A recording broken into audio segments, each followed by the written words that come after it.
ప్రధాన అంశాలు చూద్దాం. ఢిల్లీ కర్తవ్య పథ్లో ఘనంగా 77వ గణతంత్ర వేడుకలు. జాతీయ జెండా ఆవిష్కరించిన రాష్ట్రపతి ద్రౌపది ముర్ము.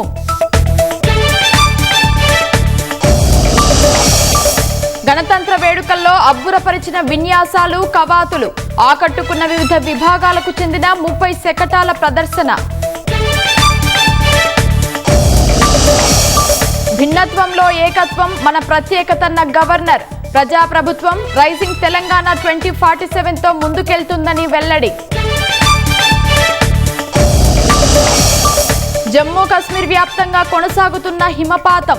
పర్యాటకుల రద్దీతో రాజౌరిలో ట్రాఫిక్ స్తంభించడంతో ఇబ్బందులు. అమెరికాలో ప్రమాదకరంగా మారిన మంచు తుఫాను. ప్రభావిత ప్రాంతాలు, విద్యుత్ సరఫరాలో అంతరాయం. అంధకారంలో 8 లక్షల మంది.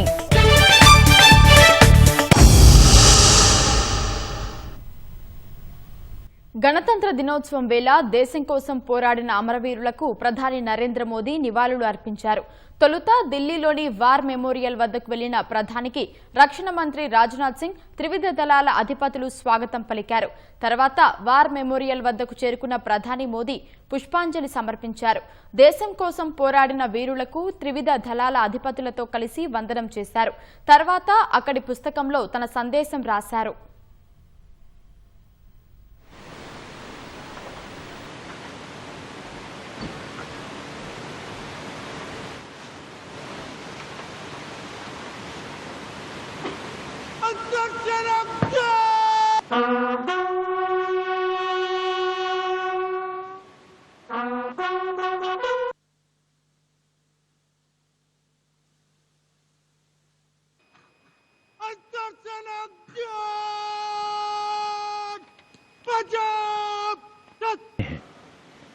राष्ट्रीय समर स्मारक पर माननीय heroes in history. Moments like today relive, recount and recognize the past and its contribution to our today in the most words of reverence, words of gratitude, powerful feelings that can fill. Telangana rising 2047లో భాగంగా ప్రభుత్వం సరికొత్త లక్ష్యాలను నిర్దేశించుకుందని governor Jishnu Dev Varma అన్నారు. Secunderabad parade గ్రౌండ్లో 77వ గణతంత్ర వేడుకల్లో ఆయన పాల్గొని జాతీయ పతాకాన్ని ఆవిష్కరించారు. ఈ సందర్భంగా తెలంగాణ సాధిస్తున్న అద్భుత ప్రగతిని కొనియాడారు. రాజ్యాంగ విలువలను కాపాడుతూ అభివృద్ధిలో తెలంగాణ దేశానికే ఆదర్శంగా నిలుస్తోందని ఆయన పేర్కొన్నారు. ఈ వేడుకల్లో ఉప ముఖ్యమంత్రి భట్టి విక్రమార్క, మంత్రులు, సీఎస్, డీజీపీ పాల్గొన్నారు. సికింద్రాబాద్ పరేడ్ గ్రౌండ్లో 77వ గణతంత్ర వేడుకలు అట్టహాసంగా జరిగాయి. వేడుకలకు గవర్నర్ జిష్ణుదేవ్ వర్మ ముఖ్య అతిథిగా హాజరై జాతీయ పతాకాన్ని ఆవిష్కరించారు. అంతకుముందు డిప్యూటీ సీఎం భట్టి విక్రమార్క, మంత్రులు, సీఎస్, డీజీపీతో కలిసి అమరవీరుల సైనిక స్మారకం వద్ద పుష్పగుచ్చం ఉంచి నివాళులు అర్పించారు. అనంతరం గవర్నర్ సైనిక వందనాన్ని స్వీకరించారు. గణతంత్ర దినోత్సవం కేవలం పండుగ మాత్రమే కాదు, స్వాతంత్ర సమరయోధుల త్యాగాలకు స్మరించుకోవడమని గవర్నర్ జిష్ణుదేవ్ వర్మ అన్నారు. ఇది భారత ఆత్మను ప్రతిబింబించే జాతీయ పండుగ అని అభివర్ణించారు.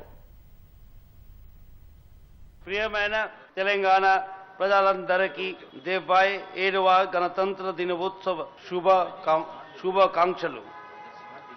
My tribute to the countless martyrs who laid down their life so that India could be free and independent from the British rule. After independence, the Constitution of India came into force from 26 January 1950, and India has declared as a republic nation. From that historic moment, the Constitution became the supreme guiding force of our nation, enshrining justice, liberty, equality, and fraternity as its cardinal tenets. Republic Day is not merely a celebration.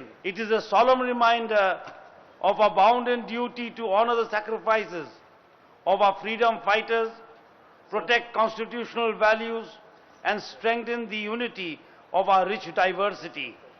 It is a national festival that reflects the soul of India. రెండేళ్ల పాలనలో ప్రజాప్రభుత్వం గణనీయమైన విజయాలను సాధించి ప్రజల విశ్వాసాన్ని ప్రశంసలను పొందిందని governor కొనియాడారు. తెలంగాణ రైజింగ్ విజన్ 2047 డాక్యుమెంట్ను రూపొందించి సమగ్ర, సమానమైన, సుస్థిర అభివృద్ధికి రోడ్ మ్యాప్ను ప్రకటించిందన్నారు. 2047 నాటికి $3 ట్రిలియన్ ఆర్థిక వ్యవస్థగా తీర్చిదిద్దాలన్న లక్ష్యంగా ముందుకు సాగుతుందన్నారు. రాష్ట్ర అభివృద్ధిని క్యూర్, ప్యూర్, రేర్ 3 ప్రధాన మండలాలుగా విభజించి సమతుల్య పాలనను అందిస్తున్నారని కొనియాడారు.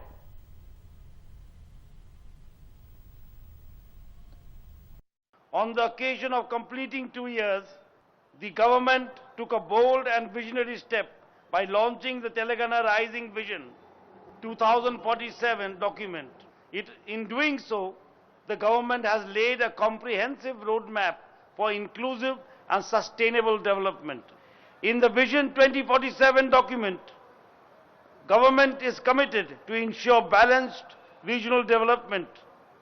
Telangana has been strategically structured into 3 economic zones.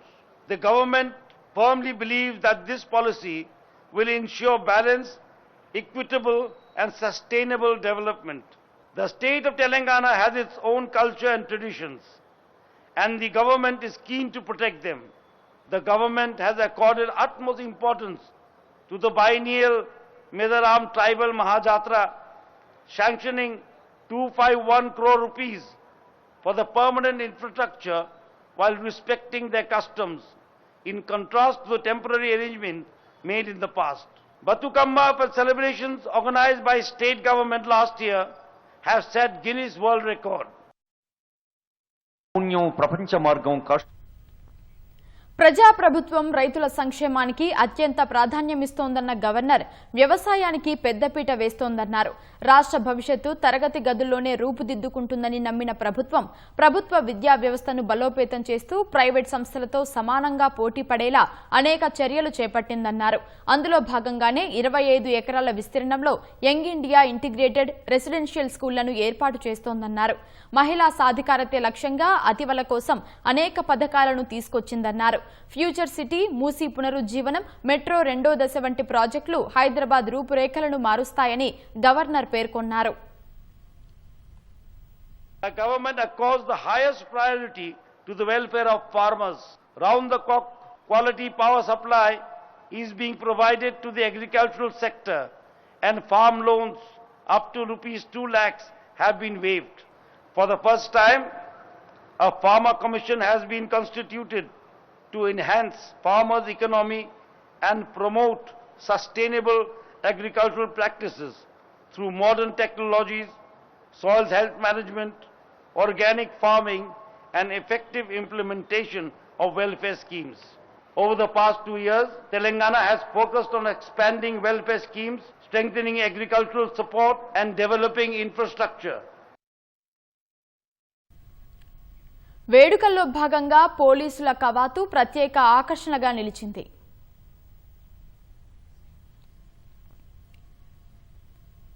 రాష్ట్ర ప్రజలకు ముఖ్యమంత్రి రేవంత్ రెడ్డి గణతంత్ర దినోత్సవ శుభాకాంక్షలు తెలియజేశారు. ప్రజాస్వామిక, గణతంత్ర, లౌకిక, సామ్యవాద, సార్వభౌమ దేశంగా భారతదేశం ప్రగతి పథంలో దూసుకెళ్లాలని ఆకాంక్షించారు. అందుకు ఆధారమైన రాజ్యాంగం అమల్లోకి వచ్చిన జనవరి 26వ తేదీ దేశ ప్రజలందరికీ పండుగ వంటిదని సీఎం రేవంత్ పేర్కొన్నారు. జాతీయోద్యమ నాయకులు, రాజ్యాంగ నిర్మాతలు ఆకాంక్షలకు అనుగుణంగా రాష్ట్రంలో అనేక అభివృద్ధి, సంక్షేమ కార్యక్రమాలు అమలు చేస్తున్నామని సీఎం స్పష్టం చేశారు.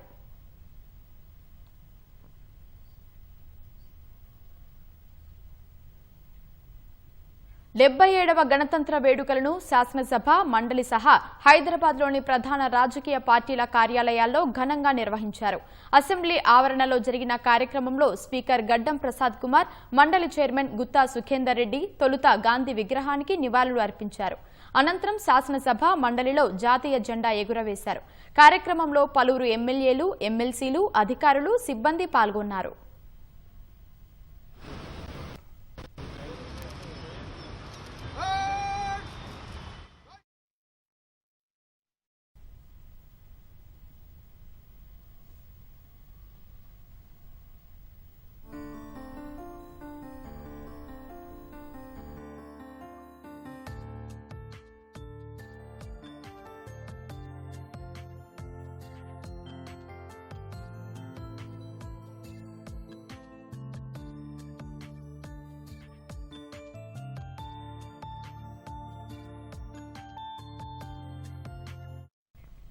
గాంధీ భవన్లో జరిగిన సంబరాల్లో ప్రదేశ్ కాంగ్రెస్ అధ్యక్షుడు మహేష్ కుమార్ గౌడ్ జాతీయ జెండా ఆవిష్కరించారు.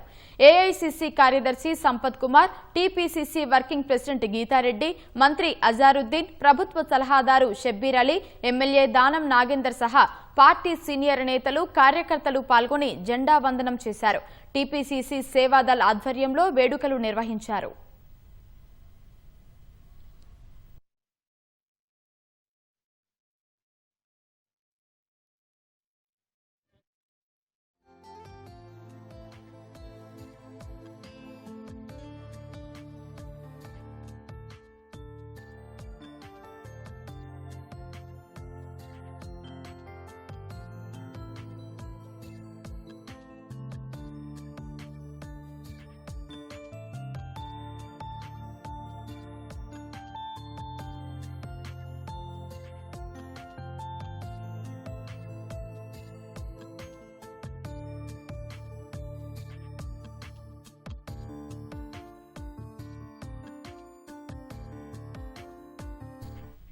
తెలంగాణ భవన్లో బీఆర్ఎస్ సీనియర్ నేత, శాసనమండలిలో ప్రతిపక్ష నేత మధుసూదనాచారి జెండా ఎగురవేశారు.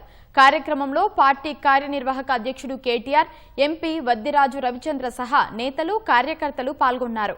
రాజ్యాంగ నిర్మాత బాబాసాహెబ్ అంబేద్కర్ అడుగుజాడల్లో దేశంలో రాజ్యాంగ స్ఫూర్తిని, ప్రజాస్వామ్య విలువలను కాపాడుకోవడానికి పునరంకితమవుదామని ఈ సందర్భంగా ప్రతినబూనారు.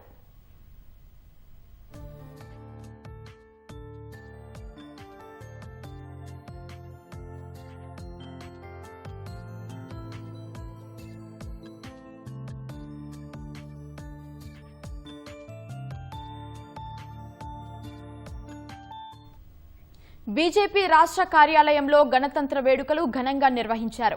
పార్టీ రాష్ట్ర అధ్యక్షుడు రామచంద్రరావు జాతీయ జెండా ఎగురవేశారు. వేడుకల్లో రాజ్యసభ సభ్యుడు లక్ష్మణ్, మాజీ ఎమ్మెల్యే చింతల రామచంద్రారెడ్డి, పార్టీ ప్రధాన కార్యదర్శులు, కార్యకర్తలు పాల్గొని జాతీయ గీతాన్ని ఆలపించారు.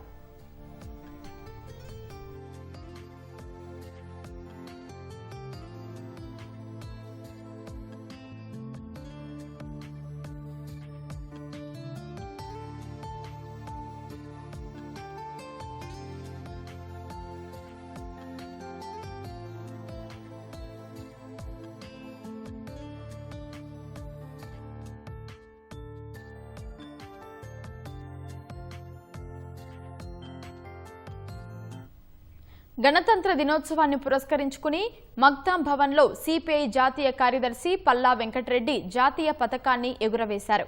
సిపిఐ రాష్ట్ర సహాయ కార్యదర్శి సహా పలువురు నాయకులు, కార్యకర్తలు పాల్గొని జెండా వందనం చేశారు.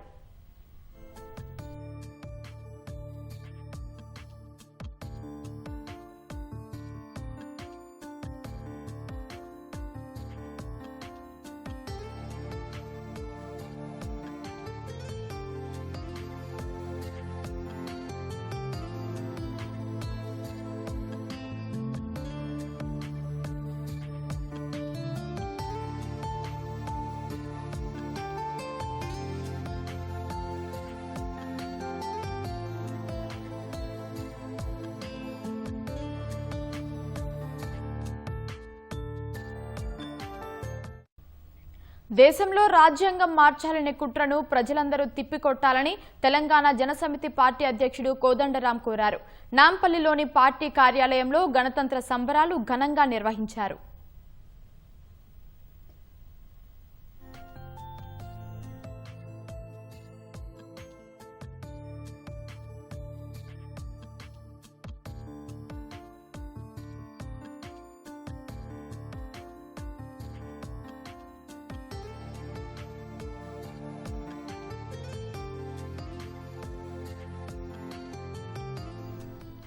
తెలంగాణ జాగృతి కార్యాలయంలో సంస్థ అధ్యక్షురాలు కవిత గణతంత్ర వేడుకల్లో పాల్గొని జెండా ఎగురవేశారు.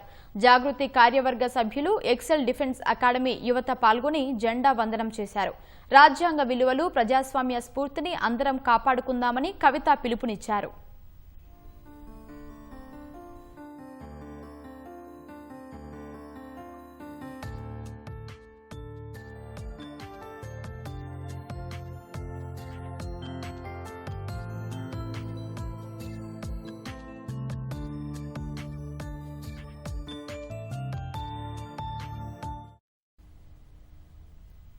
రాష్ట్ర వ్యాప్తంగా 77వ గణతంత్ర దినోత్సవ వేడుకలు ఘనంగా నిర్వహించారు. దేశభక్తిని చాటి చెప్పే విధంగా వేడుకలు జరిగాయి. జాతీయ పతాకావిష్కరణ, జాతీయ గీతాలాపన తర్వాత రాష్ట్ర గీతాన్ని ఆలపించారు. అనంతరం ప్రతి ఒక్కరూ రాజ్యాంగ విలువలను తెలుసుకోవాలని, రాజ్యాంగానికి అనుగుణంగా నడుచుకోవాలని పలువురు సూచించారు.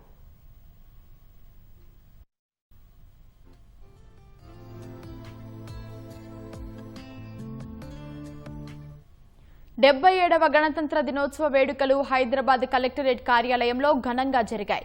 కలెక్టర్ హరిచందన జాతీయ పతాకాన్ని ఆవిష్కరించి పోలీసుల గౌరవ వందనాన్ని స్వీకరించారు. నాంపల్లిలోని రాష్ట్ర మానవ హక్కుల కమిషన్లో కమిషన్ చైర్మన్ షామీం అఖ్తర్ సిబ్బందితో కలిసి జాతీయ జెండా ఎగురవేశారు. తెలంగాణ అవినీతి నిరోధక శాఖ ప్రధాన కార్యాలయంలో ఏసీబీ డైరెక్టర్ తరుణ్ జోషి జాతీయ జెండాను ఆవిష్కరించారు. క్రమశిక్షణతో కూడిన సమాజ నిర్మాణంలో విద్యార్థుల పాత్ర కీలకమని ఆయన కొనియాడారు. హిమాయత్ నగర్ మేల్కోటి పార్కులో ఎమ్మెల్యే దానం నాగేందర్ జాతీయ పతాకాన్ని ఆవిష్కరించి స్థానికులతో కలిసి జాతీయ గీతాన్ని ఆలపించారు. బోయిన్పల్లిలోని ఎమ్మెల్యే క్యాంపు కార్యాలయంలో మాజీ మంత్రి మల్లారెడ్డి జాతీయ పతాకాన్ని ఆవిష్కరించారు. యువత నైపుణ్యాల్ని పెంచుకుని అమెరికా, చైనాలను దాటి ప్రపంచ గొప్ప శక్తిగా ఎదగాలని ఆకాంక్షించారు.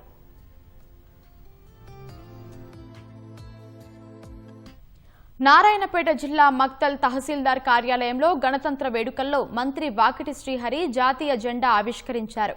జోగులాంబ గద్వాల జిల్లా ఎమ్మెల్యే క్యాంపు కార్యాలయంలో ఎమ్మెల్యే బండ్ల కృష్ణమోహన్ రెడ్డి జాతీయ జెండా ఎగురవేసి గీతాలాపన చేశారు. పోలీస్ పరేడ్ గ్రౌండ్లో కలెక్టర్ బిఎం సంతోష్ జిల్లాలో జరిగిన అభివృద్ధి కార్యక్రమాలను వివరించారు. నారాయణపేటలో జాతీయ జెండాను కలెక్టర్ సిక్త పట్నాయక్ ఆవిష్కరించారు. మహబూబ్ నగర్ లో పోలీస్ పరేడ్ మైదానంలో జాతీయ పతాకాన్ని జిల్లా కలెక్టర్ విజేంద్రబోయి ఎగురవేశారు. జిల్లాను అన్ని రంగాల్లో అభివృద్ధి పథంలో నిలపడానికి అందరూ సహకరించాలని కోరారు.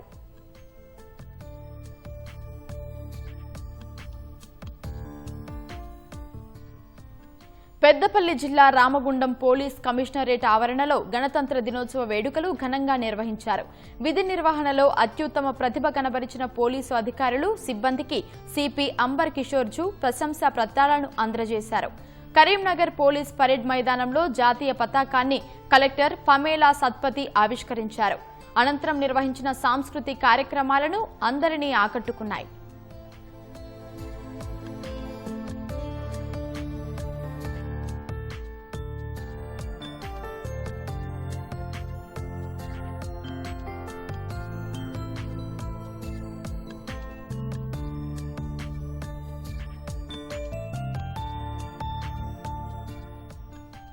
గణతంత్ర దినోత్సవ వేడుకలు ఖమ్మంలో ఘనంగా జరుపుకుంటున్నారు.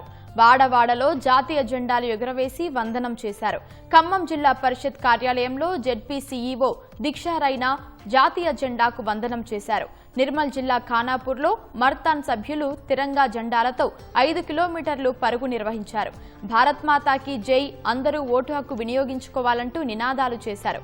జయశంకర్ భూపాలపల్లి జిల్లా మంజూరు నగర్లో ఎమ్మెల్యే క్యాంపు కార్యాలయంలో ఎమ్మెల్యే గండ్ర సత్యనారాయణరావు జాతీయ జెండాను ఆవిష్కరించారు. వర్ధన్నపేట నియోజకవర్గ ఎమ్మెల్యే క్యాంపు కార్యాలయంలో ఎమ్మెల్యే కేఆర్ నాగరాజు జెండా ఆవిష్కరించారు. బీఆర్ఎస్ పార్టీ కార్యాలయంలో మాజీ మంత్రి ఎర్రబెల్లి దయాకర్ రావు జాతీయ జెండా ఆవిష్కరించి తెలంగాణ అభివృద్ధిని కొనియాడారు.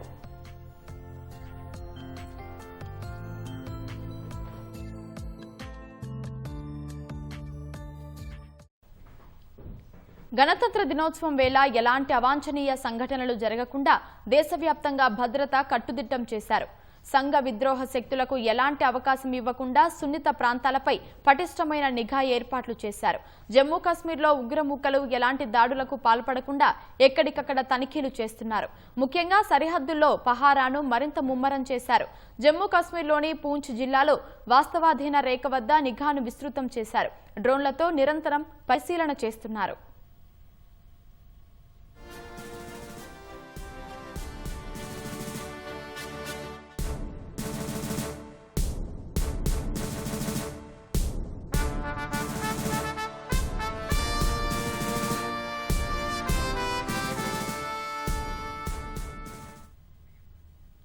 గణతంత్ర దినోత్సవం వేళ రాజస్థాన్లో భారీగా పేలుడు పదార్థాలను పోలీసులు స్వాధీనం చేసుకున్నారు.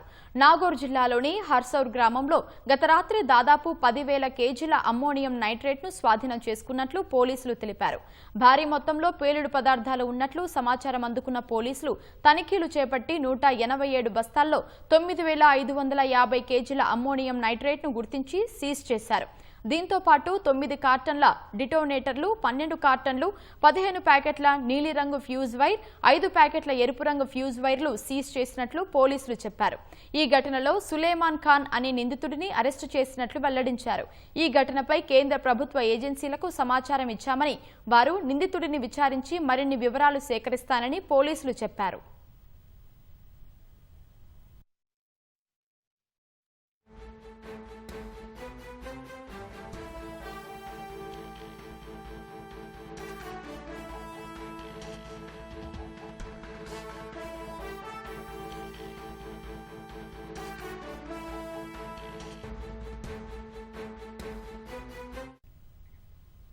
జమ్మూ కశ్మీర్లో హిమపాతం కొనసాగుతూనే ఉంది. ఎత్తైన ప్రాంతాలు, పర్వత శ్రేణులు మంచు దుప్పటి కప్పుకున్నాయి. రహదారులపై అడుగుల మేర పేరుకుపోయిన మంచును యంత్రాల సాయంతో ఎప్పటికప్పుడు తొలగిస్తున్నారు. రాజౌరిలో మంచుతో నిండిపోయిన రోడ్ల కారణంగా భారీగా ట్రాఫిక్ స్తంభించింది. ఒక పక్క సరుకు రవాణా వాహనాలు, మరోపక్క పర్యాటకుల వాహనాలు పెద్ద సంఖ్యలో రావడంతో రహదారులు ఇరుకుగా ఉన్న పర్యాటక ప్రాంతాల్లో గంటల తరబడి ట్రాఫిక్ నిలిచిపోతోంది. మరోవైపు భారీగా పేరుకుపోయిన మంచును తొలగించిన బోర్డర్ రోడ్స్ ఆర్గనైజేషన్ బీఆర్ఓ బోజిలా పాస్ ను తిరిగి తెరిచింది. ఫలితంగా శ్రీనగర్ లేహ్ రహదారిపై రాకపోకలకు మార్గం సుగమమైంది.